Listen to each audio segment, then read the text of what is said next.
Ainge should have necessarily tried to top that. And I am not even certain. The thing is, Jason Tatum is the piece here that we all continue to talk about, not putting him in it. I'm not certain that even adding Jason Tatum in would have been a better deal than what the Lakers had on the table. So I actually agree with you. And this is the case with the Danny Ainge almost moves. In a vacuum, all of them are justifiable to not make them.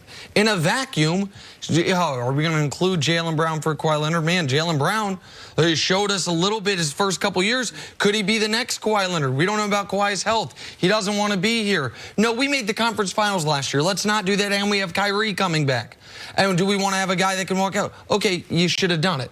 Paul George, well, he wants to be in L.A. We're not going to be able to convince him. Let's not do that. We like our assets. And then Paul George stays in Oklahoma City. Anthony Davis, his agent has publicly said, never Boston. We'll go there, fulfill the contract obligations, and leave. Jason Tatum has shown upside, so let's not do that. At some point, though, you got to do something.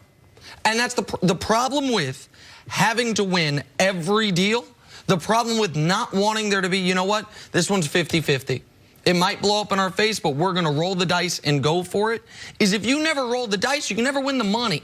Now, you'll never crap out. You'll never go broke. You can just sit there and you can paddle along and stay at, it's not average, but stay in that little second to third tier. Never drop down to the worst tier, never get up to the top tier. That's where Boston is. And now that we are fully removed from the Nets trade, all those assets, all those chips have been cashed in. Okay, so what do they have? They have Tatum, they have Brown.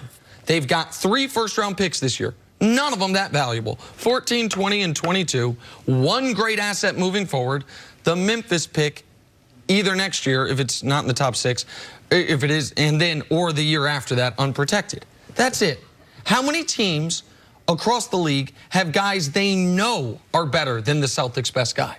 I know the Sixers do. I know Milwaukee does. We know a handful of teams out west. After free agency, the Nets might, the Knicks might. Yeah. That's where you find yourselves now, Boston. If you'll never take a risk, you can never win big. They thought they had it. They thought that Nets trade was going to be their cure-all, and it hasn't been. It's been their cure-all to getting good, but never getting great, and this ensures that that will remain the same. I'm about taking a risk, but it wouldn't have been this risk. I wouldn't have traded for Anthony Davis if I was them. I mean, Rich Paul and them made it clear. And what's happened to Boston over the last couple years, one they could control, the other one they couldn't control. Gordon Hayward, his injury, they couldn't control that.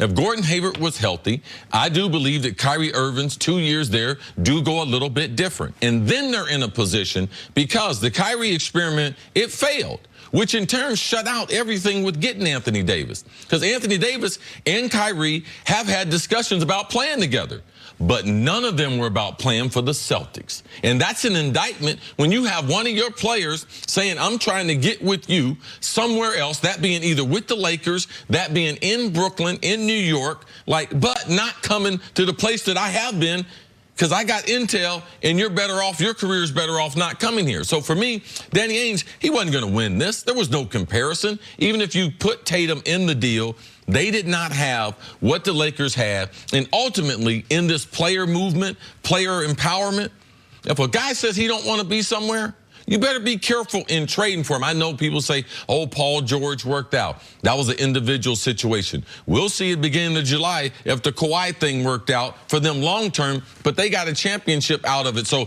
I would say one team won. Right now we're waiting to see with Kawhi, but that renting a player for a year is still a big, big risk. And I'm with Danny Ainge as far as I wouldn't have taken that risk in this deal. But there's two other just small points. One is it's not only not trading for Paul George, or almost doing it, or almost trading for Jimmy Butler, or almost trading for Boogie Cousins.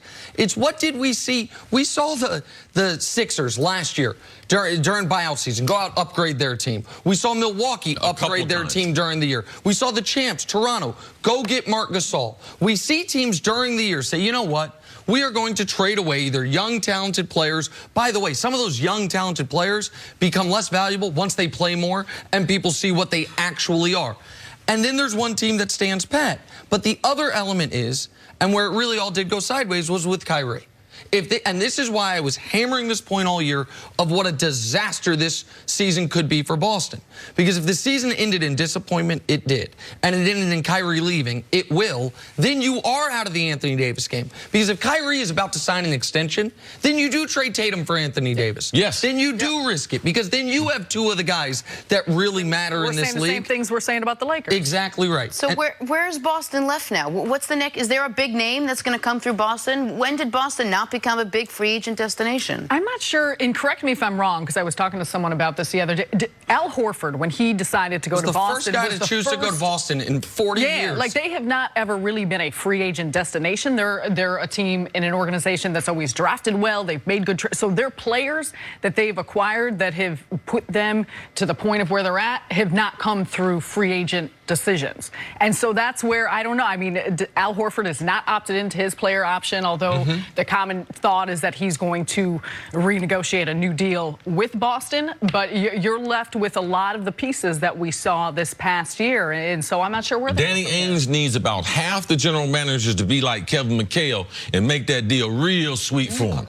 Like some sweet and low sweet for him. Like, let me help out my Kevin Celtics Garnett, and my homeboy. Exactly Yes. right. I mean, listen, where is Boston? The same place they've been since Bird's back went out, except for the Ray Allen, Pierce, KG mini window. Good, but not great. Very rarely tank, never compete for championships. And the one time they made a move that made them like that, the other GM on the other side just happened to be a guy who Danny Ainge used to pour champagne on after winning titles. I'm not saying those are correlated, but it's really interesting. And they've got they can be good, and they've still got a great. But look at where other teams in the East are right and now. may be going to. So that's more the factor. All right, Sarah, we'll see you a little bit later on in the show. Take a break coming up. Will LeBron finally catch Jordan in titles with Anthony Davis in LA? That's 3 rings. First. 3 rings. Chris says he has 4 because the one in Cleveland counts Counts for as 2. Hands-free driving isn't the future.